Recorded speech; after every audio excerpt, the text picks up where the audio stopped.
The cabin lights flickered once, sharp, sterile.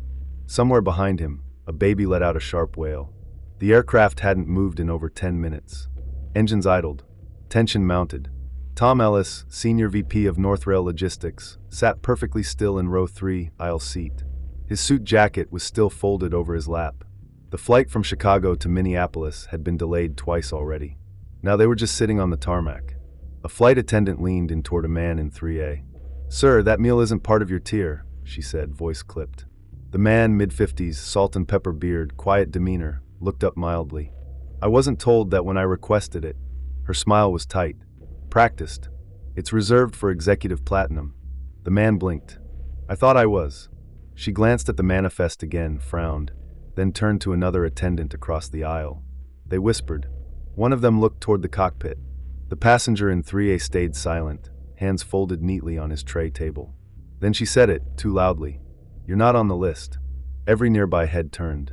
Thom stiffened. He saw it before anyone else did. A woman in 4C lifting her phone discreetly. Recording. The man in 3A didn't argue. Didn't raise his voice. Just nodded once, slowly. Understood. The meal tray was removed without another word. That should have been the end of it. But by the time the plane landed in Minneapolis, the clip had already gone viral. The office the next morning was a war room. Thom's assistant, Jessa, hovered near the glass door. "Legal flagged it. PR's drafting a response, but your keynote this afternoon? They want you to lead with the flight." He looked up from his laptop, half expecting a punchline. "They want me to talk about airline catering policy?" Jessa didn't smile. "They want you to talk about how you watched it," and didn't say a word. Thom shut his laptop. The ballroom in downtown Minneapolis was packed by noon. Trade reporters, industry executives, 2 city council members. All there for Thom's freight strategy session. All there because of something else. He adjusted his tie backstage, listening to the MC introduce him. His hands felt colder than usual. The lights blazed hot. He stepped to the podium. "I'll get to freight logistics in a moment," he began. A few polite laughs. Mostly silence. "But first, I've been asked to speak about something I didn't plan for. That moment on the flight." The silence turned heavy. Every phone lowered. People leaned forward. "I didn't say anything because I didn't think I needed to." The man wasn't loud. Wasn't aggressive. He asked a question. Got an answer. He scanned the room. Found the woman from 4C sitting in the 4th row, invited last minute. She met his eyes, didn't blink. But someone saw it. Someone recorded it. And maybe that's what hit people. Not the argument. The silence. He paused. Let it land. It was never about the food. It was about how quickly people decide who matters, who belongs, and who doesn't. He didn't preach. Didn't raise his voice. He told the truth, and the room listened. When he finished, the applause came slow and steady. No cheering. Just hands clapping because they knew. But as he stepped off the stage, his phone buzzed. A week later, the story was no longer viral. It had moved through the cycle: outrage, analysis, backlash, parody. Now it was just another data point in the noise. Thom had nearly put it behind him. Until the anonymous envelope arrived. No return address. Just his name, neatly typed. Inside, a flash drive. The label read, Row 3 Full Footage. He plugged it into his office computer, shutting the blinds first. The footage began the same. The meal. The refusal. But this version was longer. Wider angle. Likely from a second phone. And it showed something he hadn't noticed before. The flight attendant wasn't just checking a manifest. She was checking her own phone. Showing it to the other attendant. They were laughing. And the name circled on the screen wasn't the man's. It was his. Thom Ellis. The man had been mistaken for Thom. And Thom had been listed under Executive Platinum. The upgrade was his. And he had said nothing. Thom couldn't sleep that night. At 2:41 a.m., he called Jessa. "Get me the passenger list for Flight 476 from Chicago. Seat 3A. She didn't ask why. The name came back by morning. Ezra Creel. No social media. No LinkedIn. No press. Just a mailing address in Evanston and a private cell number. Thom dialed it, not expecting anyone to answer. But someone did. "This is Ezra." He hesitated. "Mr. Creel, this is Thom Ellis." Silence. Then, "I figured you'd call eventually." They met 2 days later in a coffee shop just outside Evanston. Creel wore the same quiet demeanor. Same stillness. "You don't need to apologize," he said. Thom leaned forward. I wasn't calling to apologize. I want to know, why didn't you correct them? Creel's smile was faint. Because I've learned that sometimes correcting people only makes them more certain you don't belong. The words hit harder than Thom expected. And the video? Thom asked. I didn't post it. I didn't know she was filming. He sipped his coffee. But I knew someone would be. By the following week, the footage had been authenticated. News outlets were calling it the misnamed moment. Think pieces were multiplying. Some praised Thom's eventual honesty. Others questioned the system that let the mistake happen in the first place. Then a second video surfaced. This time, the gate terminal. Creel and Thom arriving minutes apart.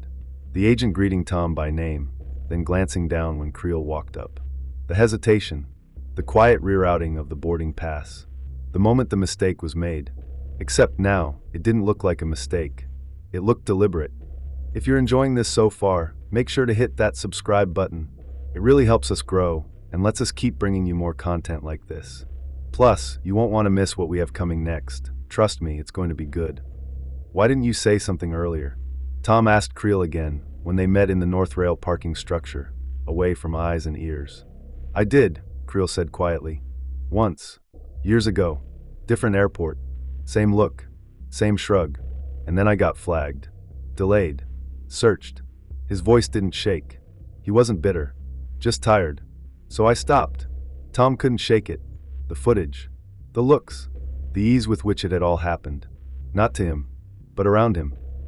3 days before his next public address, Thom received another envelope. Same type. No return address. Inside, a single photo. Grainy. Black and white. A young Creel, 10 years earlier, being escorted out of an airport lounge by 2 security officers. The caption written in ink. He spoke that time. The day of the next keynote arrived. Bigger venue. National cameras. People expected him to talk about supply chains and data transparency. Instead, he stood at the podium and began. We talk about transparency in business. But what about in public? In silence. The lights were brighter this time. The stakes higher. I didn't speak up on that flight. And now I know why. Because the system worked for me. It didn't for him. He didn't flinch. But here's the part you didn't see. That wasn't the first time for Ezra Creel. It wasn't the second. And it won't be the last unless we stop pretending silence is neutral. The crowd stirred. Reporters looked up from their notes. I didn't go viral. The truth did. And then, just before he stepped down, someone from backstage handed him a folded note. No name. Just one line. Check who cleared the gate log. Back in his office, Thom ran the security clearance logs from Flight 476. The gate agent listed Pamela Rhodes. Employed 12 years. No major incidents. But a note flagged on her personnel file from 3 years prior. Warning issued. Racial misidentification complaint, 2019. And a second note, newer. Referred by internal contact, L. E. Harrow. Thom froze. L. E. Harrow was the director of government compliance at North Rail. His own company. He stared at the screen, heart thudding. This wasn't just about a flight. This went deeper. Internal. Systemic. And now connected to him. Thom picked up the phone. Jessa, he said, voice tight. I need everything you can find on Harrow. Travel logs. Referrals. External communications. There was a pause. Then she said, Sir, I think you should see this first. She walked into his office, tablet in hand, and placed it on the desk.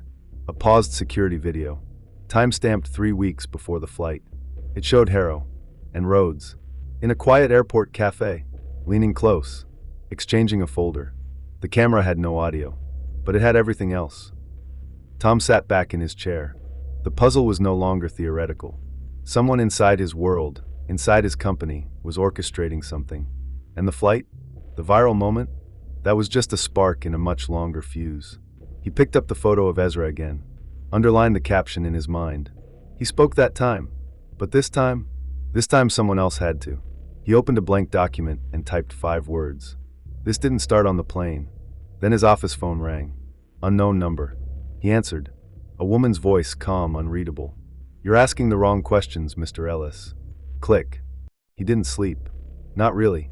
After the panel, after the speech that made headlines before he even got off stage, Byron Reed sat in the hotel room he hadn't chosen, watching a screen that showed his face in looped silence. Every media outlet, every platform, 10 seconds of stillness. 1,000 rewrites of what people thought he meant, and one headline that hadn't made sense. Unregistered exec lands viral spotlight. Who is Byron Reed really? At first, he thought it was clickbait, another round of online amateur sleuths trying to make a moment into a conspiracy. Then came the knock. It was late, too late for room service, too late for interviews. He didn't move at first. Thought maybe it would go away. But then the knock came again, harder. 3 short. 1 pause. Too slow. Not random. He got up, opened the door. She stood there in a black coat and gloves. Same woman from the panel's 4th row. Same woman who'd been invited at the last minute. The one who hadn't clapped. "Can we talk?" she asked. He stepped aside. Her name was Evelyn Quill, former circuit judge. She didn't introduce herself like that. Just sat in the chair by the minibar and watched him closely. "You handled that well today," she said. "But there's something I need to ask you." He waited. "Were you on flight 3816 last March?" He blinked. "Yes." She tilted her head slightly. "Because the manifest doesn't show you were." He stared at her. "I've got clearance," she said. "Don't worry about how. But your name doesn't appear on any internal logs. Not under Byron Reed. Not under anything." "That's not possible," he said. "I boarded. I sat in row 3. "I know," she cut in. "I saw the footage. I took it. But the system says you weren't there. That you never checked in. Never scanned your boarding pass. Never existed on that plane." The silence was sharp. "Why are you telling me this?" he asked. "Because," she said, standing, "I think someone doesn't want people to remember you were." And then she left. The next day, everything felt wrong. He walked into the Minneapolis logistics hub like he'd done for 8 years, but eyes lingered too long. Conversations died when he passed. His assistant, Grace, usually unflappable, looked pale.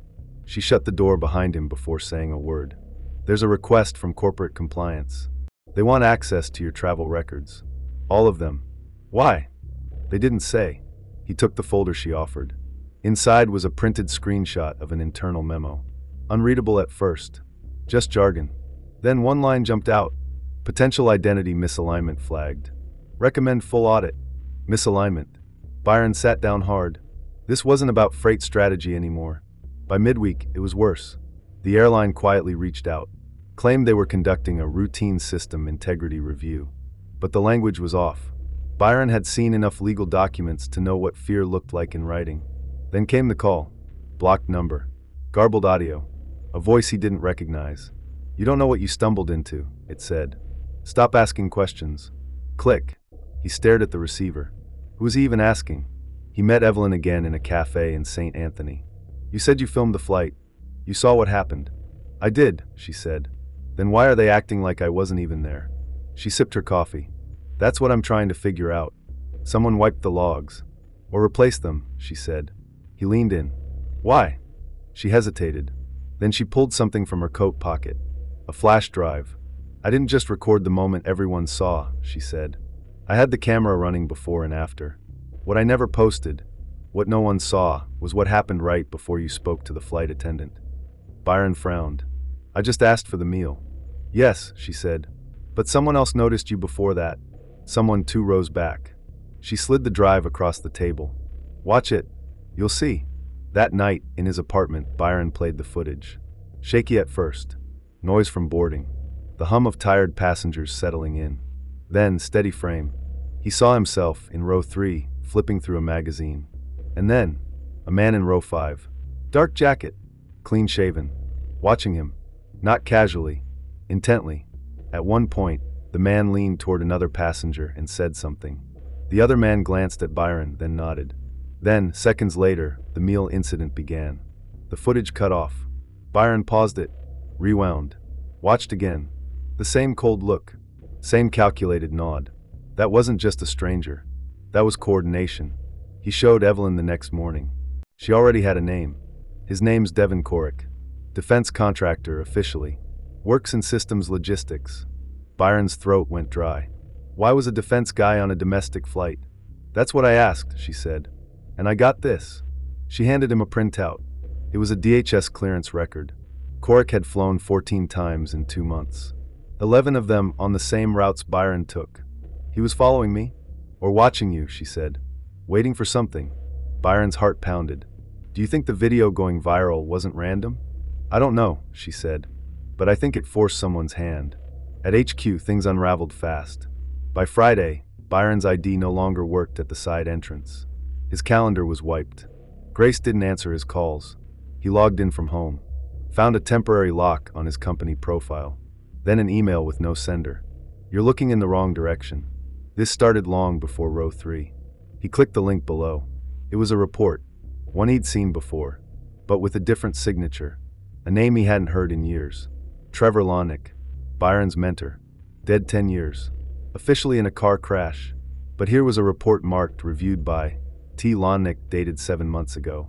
Impossible, Byron whispered. He called Evelyn. She was already waiting. I thought you might find that name, she said. Come with me.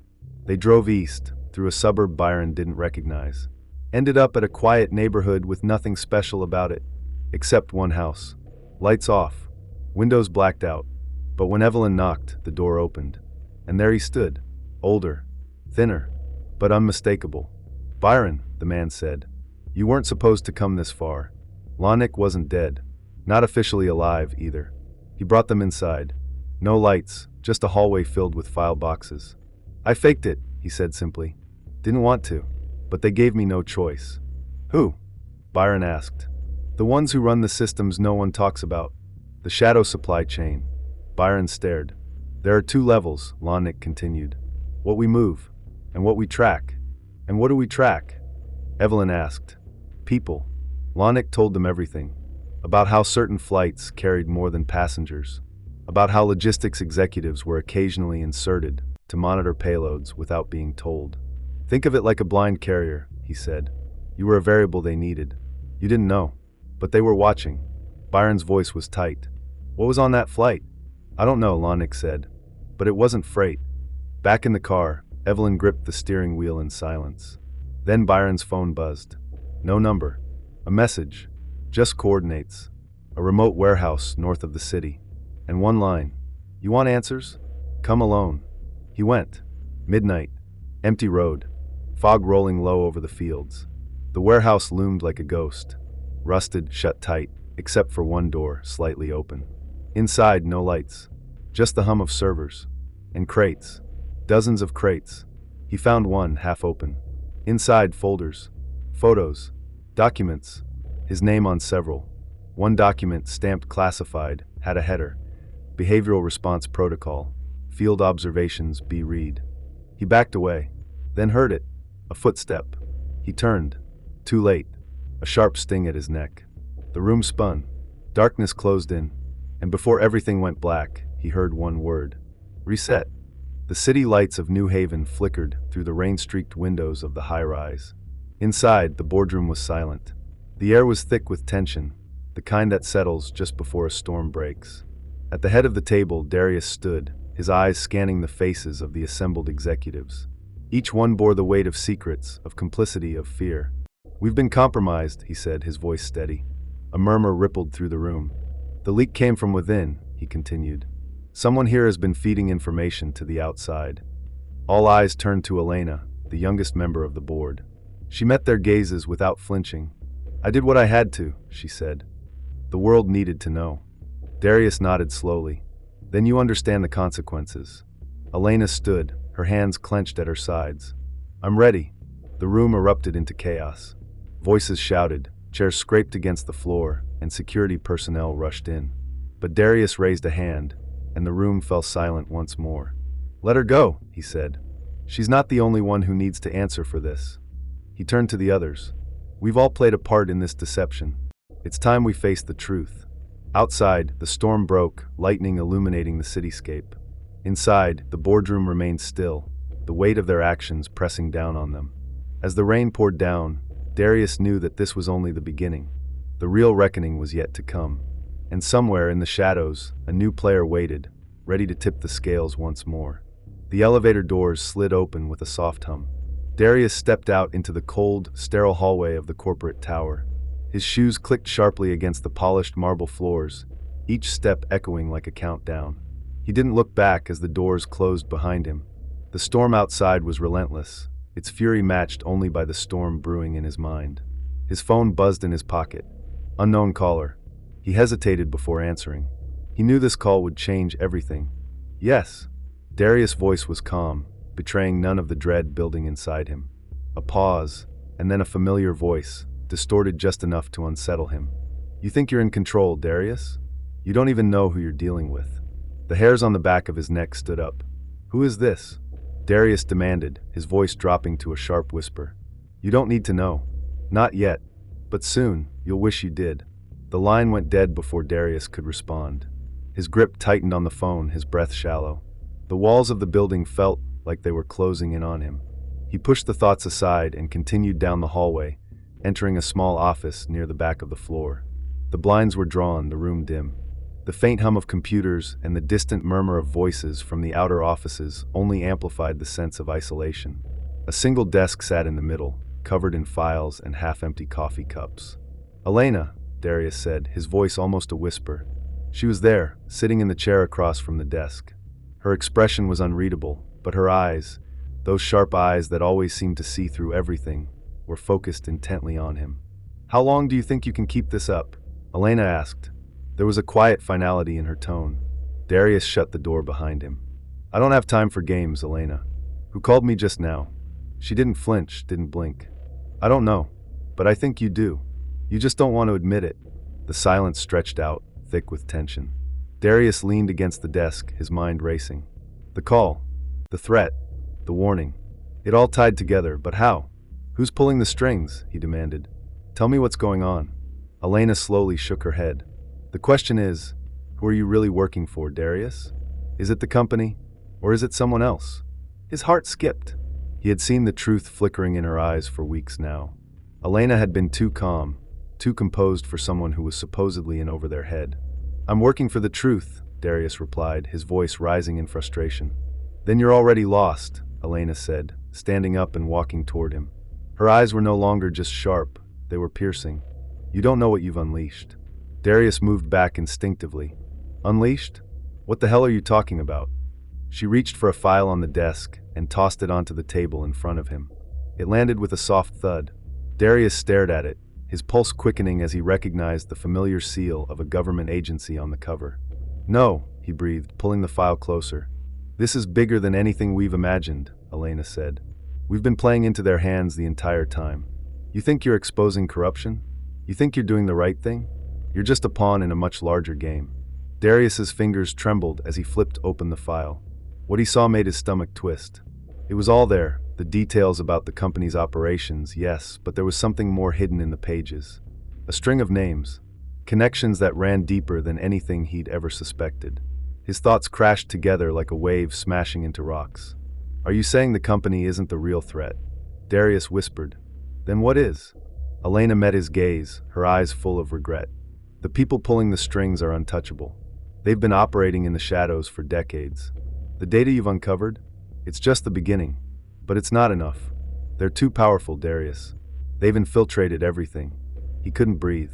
How do you know all this? Because I've been in the room with them, Elena replied quietly. I've seen the way they operate. They control the narrative.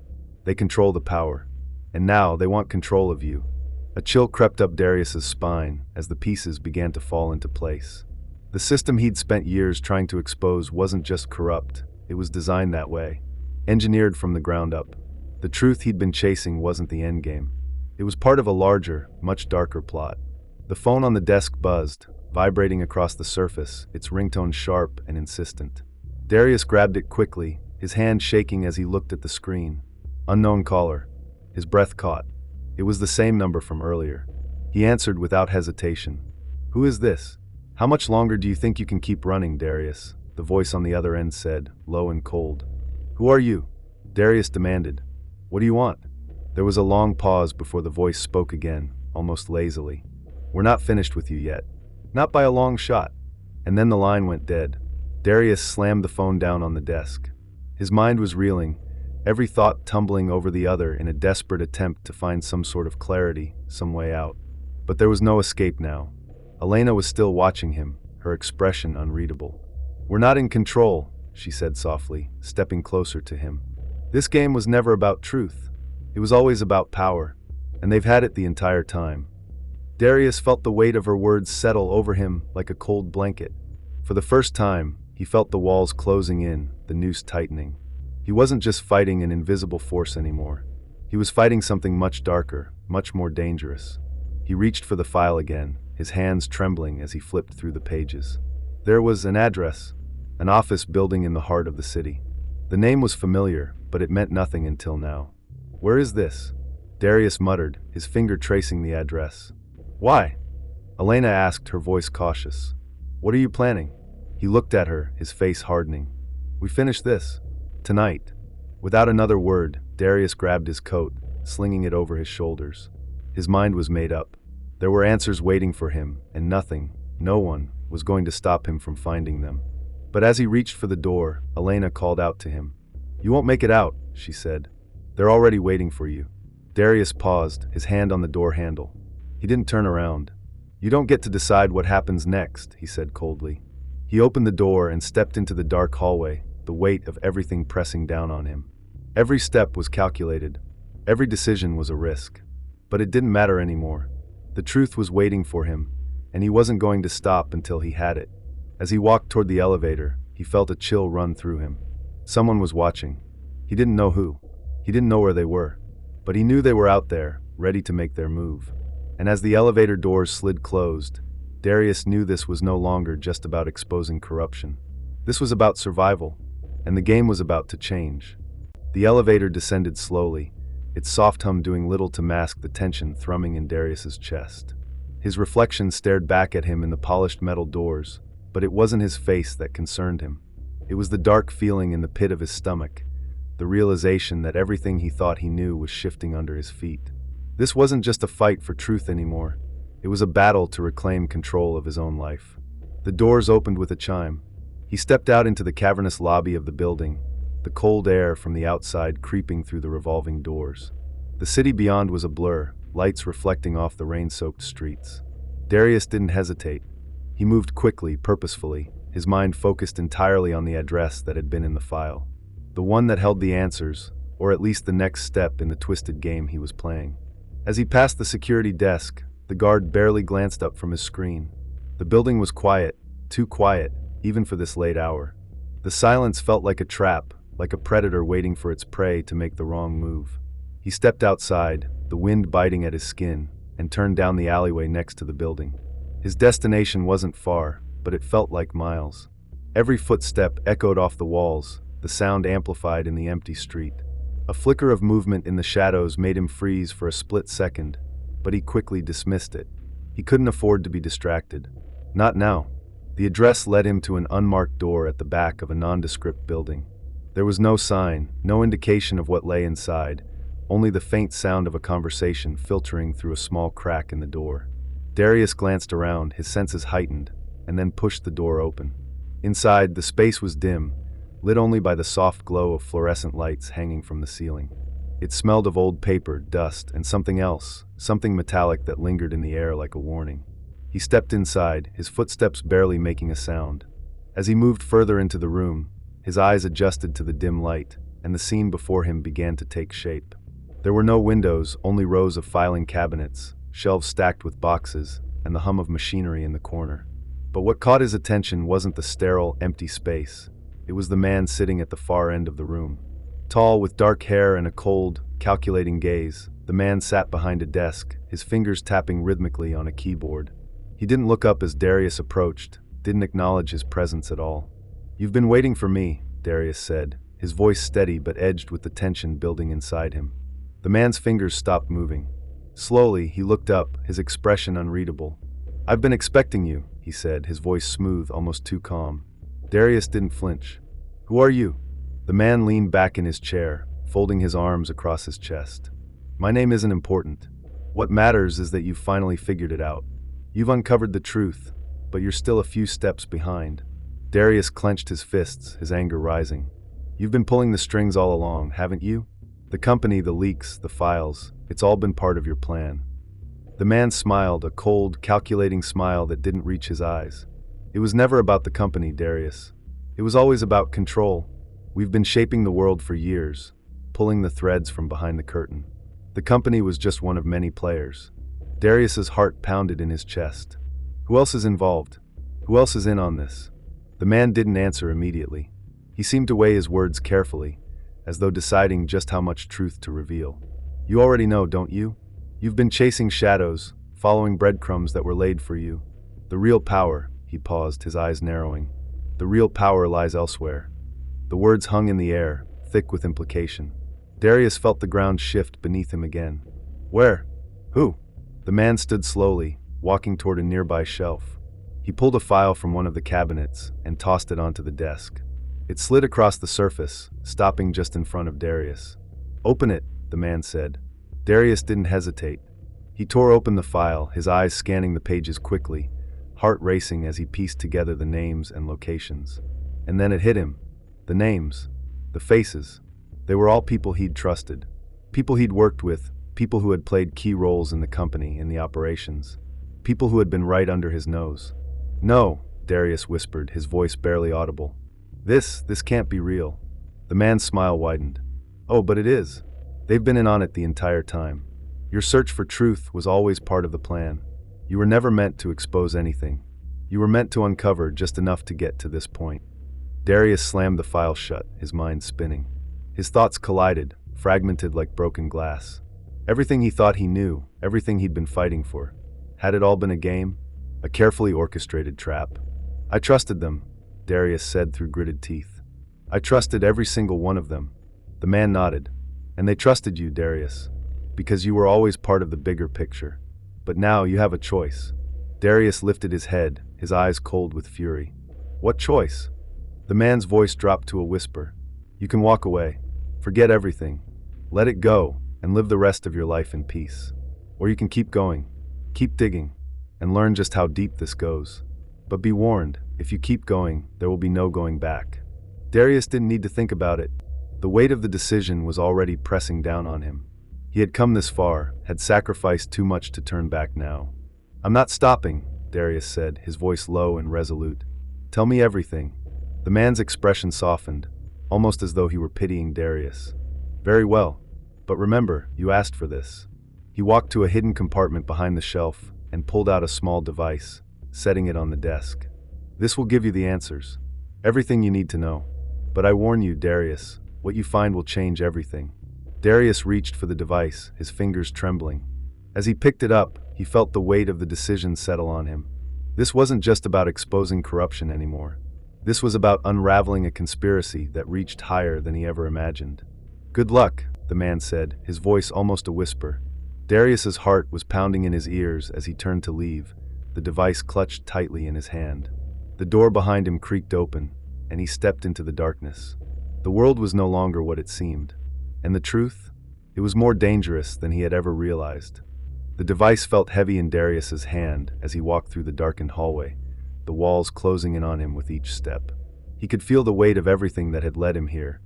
The long hours spent chasing leads, the betrayal, the unanswered questions, and the nagging feeling that everything had been orchestrated from the beginning. He glanced back once, half expecting to see the man still watching him from the shadows, but the room was empty, silent as a tomb. His mind raced with the implications of what he'd just learned. The names in the file were just the beginning. The web of corruption, deceit, and manipulation spread further than he could have ever imagined. And he, Darius, had been a pawn in it all along. The cold night air hit him like a slap as he stepped outside, the city skyline in front of him a stark contrast to the storm brewing inside his chest. His car was parked just a few feet away, but he didn't feel the usual urgency to get into it. He felt like he was standing on the edge of a precipice, looking into a dark abyss that stretched far beyond his understanding. He glanced down at the device in his hand, a small, sleek black box that seemed too insignificant for the kind of power it promised to hold. There were no markings on it, no instructions. Just a small button on the top. He hesitated. What if this was another trap? What if the truth was more dangerous than he could handle? The thought gnawed at him, but it was too late to turn back. He pressed the button. Immediately, a small holographic screen flickered to life in front of him, casting a dim blue glow on his face. His heart skipped a beat as a video began to play. The image was grainy at first, but it quickly cleared, revealing a conference room, his old company's boardroom. There, sitting at the head of the table, was someone Darius never expected to see. Maximilian Graves. Darius's pulse quickened as he stared at the screen. Maximilian, the CEO of the company, the man who had always been so charming, so composed, and yet so out of reach. The same man who had given him the promotion, who had pushed him to the top, had always been the one pulling the strings. And now, he was sitting in that boardroom with a group of familiar faces, each one involved in the conspiracy Darius had been uncovering. But it wasn't the faces that caught his attention. It was the conversation. "We've done everything by the book," Maximilian was saying, his voice calm and controlled. "Darius has followed every lead, every hint, exactly as we planned." Darius froze. The video couldn't have been real. It had to be some sort of manipulation. A setup. "We've made sure he believes he's on the right track," Maximilian continued. "He's just a piece in the puzzle. Once he uncovers the final part, he'll give us what we need." Darius's breath hitched. He was a pawn. All this time, everything, his investigation, the documents, the tips, had been designed to lead him here. He felt the ground beneath him shift, his vision narrowing. "Isn't it risky?" one of the figures at the table asked. "He's getting closer. He's almost figured it out." Maximilian smiled, a cold, calculating smile. "No, he's playing his part perfectly. He thinks he's uncovering the truth. But he's missing the bigger picture. We've already won." The video ended, leaving Darius standing there, breathless, the device still glowing in his hand. His mind spun in circles. This was the final blow. The truth he'd been searching for was nothing but an illusion, a carefully crafted lie designed to manipulate him into doing exactly what they wanted. He staggered back, his thoughts jumbled. The plan had never been for him to expose the corruption. It had always been for him to uncover it, to create the illusion of a battle for truth. And in doing so, he'd handed them the victory. "No," he whispered, his voice hoarse. "No, this can't be how it ends." But deep down, he knew it was. He had walked right into their trap. The feeling of betrayal hit him harder than anything he'd felt before. Every ounce of trust he had in his colleagues, in the people he had worked with for years, had been shattered in an instant. They'd been playing him the whole time. Darius looked around, his pulse racing. He couldn't stay here. Not with the video. Not with the truth out in the open. But there was still one thing left to do. He had to find out just how deep this went. He had to find out who was behind it all. As he turned toward his car, something caught his eye, a shadow moving at the far end of the alley. He froze. A figure stepped into the light, and Darius's heart skipped a beat when he saw who it was. It was Lena. She had always been there, right by his side, an ally, a confidant. But now, seeing her standing there in the shadows, something about her seemed different. Her face was unreadable, her posture stiff. She hadn't even called out to him, hadn't even moved when he noticed her. "Lena," he said, taking a step toward her. His voice felt strained, as though every word was weighted with uncertainty. She didn't answer right away. Instead, she looked down at the device in his hand, then back up at him. The look in her eyes was cold, detached. "You don't get it, do you?" she said, her voice flat. "You were never supposed to find out. You were never supposed to make it this far." Darius's chest tightened. "What are you talking about?" Lena took a step closer, and for the first time, he saw the faintest flicker of something in her eyes. Guilt? Regret? No, it couldn't be. He refused to believe it. "I've been trying to protect you," she continued, her voice softer now.